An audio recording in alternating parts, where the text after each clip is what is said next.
Welcome to KMP studies. आज हम BRL 101 overview of retailing book का यूनिट 2 पढ़ने वाले हैं, जिसका नाम है रिटेल कंज्यूमर। आज हम इसका सेकंड चैप्टर पढ़ने वाले हैं। पहला टॉपिक है इसमें meaning of consumer behaviour. Consumer behaviour का मतलब क्या होता है?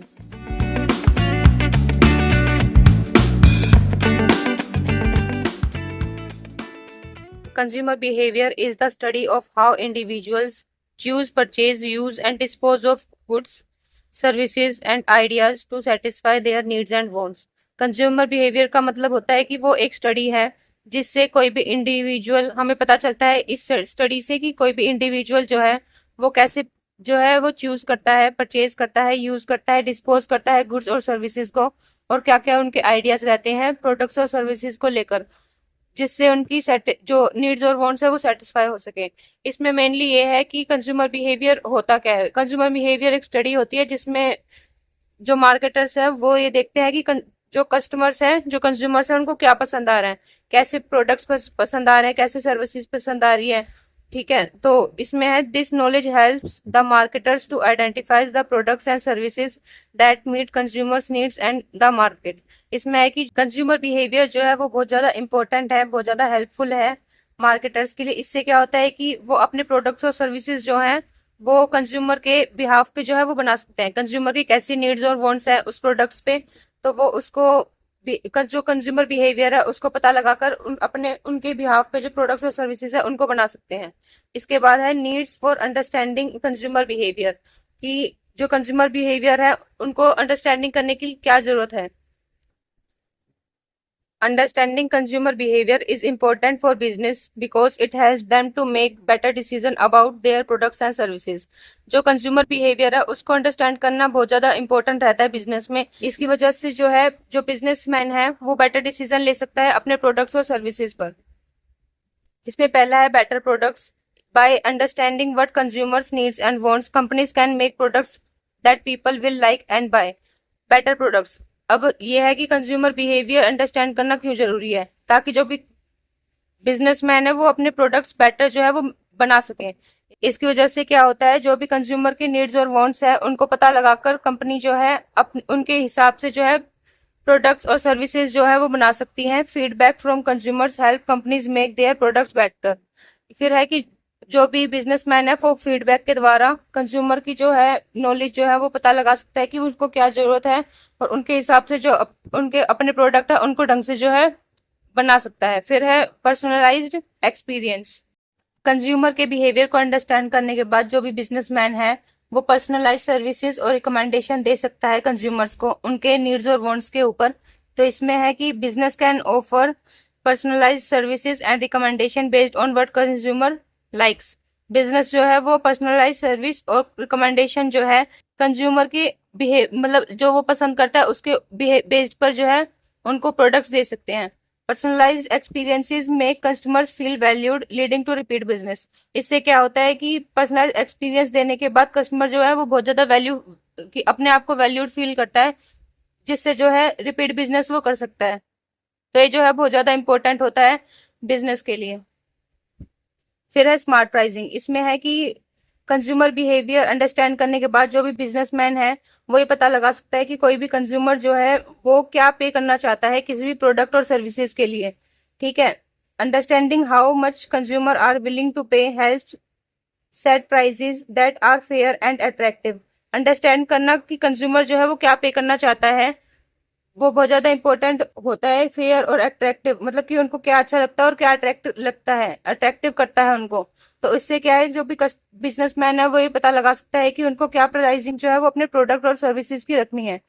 Smart pricing strategy can increase sales without losing customers. इससे क्या होता है, जो भी कस्टमर है वो प्रोडक्ट्स और सर्विसेज खरीदना पसंद ज्यादा करेंगे तो सेल्स जो है वो अपने आप इंक्रीज होगी, जिससे जो कस्टमर्स है वो बिजनेस को छोड़ के भी नहीं जाएंगे। इसके बाद है staying competitive.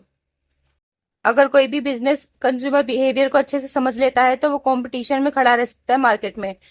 Understanding trends helps company stay ahead of competitors by adapting quickly.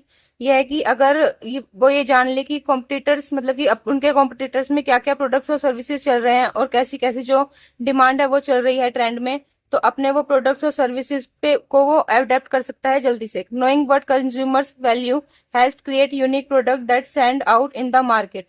वो अगर ये पता लगा ले कि कंज्यूमर की चाहत क्या है, वो क्या क्या प्रोडक्ट प्रोडक्ट जो है वो खरीदना चाहते हैं या वो कौन सी सर्विसेज खरीदना चाहते हैं, उनसे क्या है कि वो एक यूनिक प्रोडक्ट बना सकते हैं जिससे वो मार्केट में एक अलग ही खड़े हो सकते हैं। मतलब कि यहाँ पे है कॉम्पिटिटिव, मतलब कि एक कॉम्पिटिशन में खड़े हो सकते हैं मार्केट में।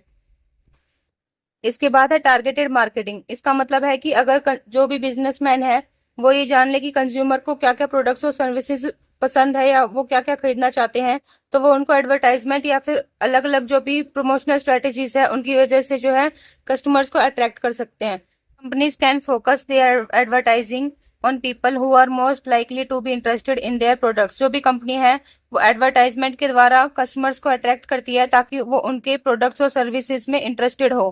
Targeted marketing means less wasted effort and lower cost. Targeted marketing का मतलब है लेस वेस्टेड एफर्ट हो और जो कॉस्ट है वो भी कम जो है वो इस्तेमाल हो। इसके बाद नेक्स्ट टॉपिक है distinction between buyers and consumers. अब इसमें टी फॉर्म में एक टेबल दी गई है जिसमें बायर्स और कंज्यूमर्स के बारे में डिफरेंस बिटवीन बताए हैं। इसमें है बायर्स और कंज्यूमर। सबसे पहला है meaning. A buyer is someone who pays for a product और सर्विसेज। जो बायर होता है वो खरीदता है प्रोडक्ट्स और सर्विसेज और उसके जो भी उन्होंने प्रोडक्ट्स और सर्विसेज को खरीदा है उसके बिहाफ पे जो है वो पे करता है। फिर आता है कंज्यूमर। कंज्यूमर होता है a consumer is the end user of that product और सर्विसेज। जो कंज्यूमर होता है वो एंड यूजर होता है प्रोडक्ट्स और सर्विसेज का। अब इसका एग्जाम्पल है parent buys a toy for their child और friend buying a birthday gift. जैसे कि कोई भी पेरेंट्स है वो अपने बच्चे के लिए कोई भी टॉय बाय कर रहे हैं तो वो हो गए बायर। और जैसे कि एक फ्रेंड है जो अपने दूसरे फ्रेंड के लिए जो बर्थडे है उस पे गिफ्ट बाय कर रहा है तो वो भी हो गया बायर। इसमें है child playing with the toy. जो भी पेरेंट है जिसके लिए जो अपने बच्चे के लिए जो भी टॉय ले रहे थे वो यहाँ पर है कि चाइल्ड जो है वो प्ले कर रहा है टॉय से, तो कंज्यूमर जो है वो चाइल्ड हुआ। यहाँ पर जो पेरेंट है वो बायर है। फिर है gift recipient using the birthday gift. जो भी बर्थडे जो गिफ्ट जिसको मिला है वो उस बर्थडे गिफ्ट को यूज कर रहा है तो वो कंज्यूमर हुआ। फिर है रोल। जो भी बायर है उसका क्या क्या रोल होता है। Responsible for making the purchasing decision, completing and transaction. इसमें है कि जो बायर है वो परचेज डिसीजन को लेता है कि क्या क्या उसको परचेज करना है। फिर है कंप्लीटिंग, उसको कंप्लीट करता है और ट्रांजेक्शन करता है, पे करता है कोई भी जो भी बिजनेसमैन है उसको। फिर है यूटिलाइजेज द प्रोडक्ट्स और services and gain benefits from it. ये क्या करता है कंज्यूमर क्या है प्रोडक्ट्स और सर्विसेज को यूटिलाइज करता है और जो उसके बेनिफिट्स है उसको गेन करता है, मतलब उसको यूज करता है। अब इसमें है यूसेज। इसमें बायर में है may purchase on behalf of others and may not personally use the product. Buyer जो है वो हमेशा कंज्यूमर नहीं हो सकते पर जो कंज्यूमर है वो कंज्यूमर ही होंगे। इसमें है कि बायर जो है वो हमेशा ये नहीं है कि अपने लिए ही खरीदे, वो किसी और के बिहाफ पे भी खरीद सकता है। और कभी ऐसा भी हो सकता है कि वो अपने लिए ही नहीं खरीदा, मतलब पर्सनली यूज ना कर रहा उस प्रोडक्ट को। पर जो कंज्यूमर है directly engages with the products और सर्विसेज। जो कंज्यूमर है वो प्रोडक्ट्स और सर्विसेज से डायरेक्ट एंगेज करेगा, मतलब उसको इस्तेमाल करेगा। फिर है डिसीजन मेकिंग। डिसीजन मेकिंग जो है वो बायर में क्या होगी, focus on price, quality and terms of purchases. जो भी बायर है वो प्राइस पे फोकस करेगा, क्वालिटी पे, जो भी उसने बाय किया है या उसको जो भी बाय करना है उसकी क्वालिटी कैसी है प्रोडक्ट्स और सर्विसेज की वो देखेगा। और टर्म्स ऑफ परचेज, उसको कैसे परचेज करना है वो देखेगा। जो भी कंज्यूमर है फोकस ऑन फंक्शनैलिटी, जो भी प्रोडक्ट्स और सर्विसेज है उसकी फंक्शनैलिटी क्या है, फंक्शंस क्या है उसके, वो उस पर फोकस करेगा। सेटिस्फेक्शन लेवल उसका कैसे क्या हुआ उस प्रोडक्ट्स और सर्विसेज पर, और एक्सपीरियंस उसका कैसे रहा ओवरऑल। ये थी आज की हमारी वीडियो। अगले नेक्स्ट वीडियो में जो है हम आगे का जो टॉपिक है उनको कवर करेंगे। Thank you.